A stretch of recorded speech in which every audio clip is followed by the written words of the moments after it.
brought you back up to the Birchwood just as the sun starts to set. I'm going to share a story with you now about a boy called Jack, an old Scottish story about a boy who was said to not be that clever. He didn't do well at school, but he really loved his stories and he loved being outside. He liked climbing trees and watching the fish in the burn.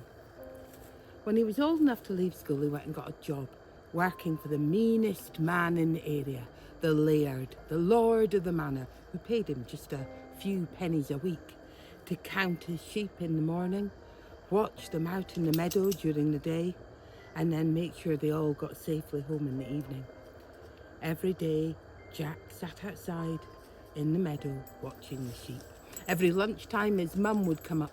She would gather Hank's wool off the hedge and she would knit long woolly scarves to keep him warm in the winter and tell him stories.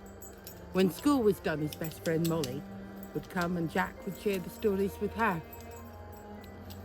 Jack and Molly loved their stories, but the story they loved best was the one that said every 60 years at Halloween at Samhain, the trees would get up and dance, lift themselves up out of their root holes, and if you watched and only took what you needed for yourself, your friends and family, you would find diamonds and jewels embedded in the soil where they had sat. Every year Jack and Molly went and watched to see if this would be the year.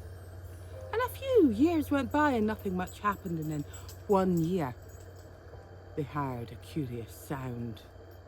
Not the tinkle of a dog's bell or the buzzing of a bee, but the coughing of the laird, the lord of the manor. He'd heard the stories too, and being notoriously parsimonious, wanted all those jewels for himself.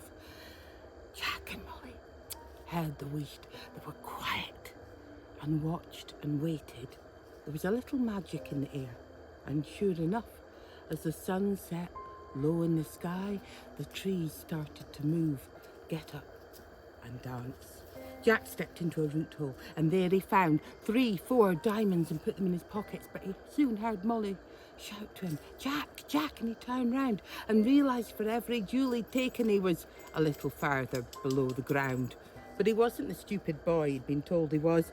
Taking one end of the woolen scarf his mother had knitted him and throwing it to Molly, she helped pull him back up to the surface.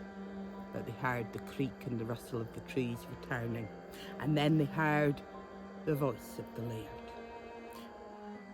He was counting jewels, not a few yards into the soil, but a mile or so below the ground. 5,000 diamonds for me.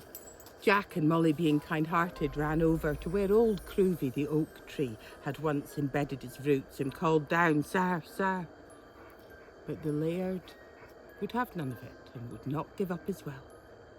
The trees settled back into their root holes, and the laird was never seen again.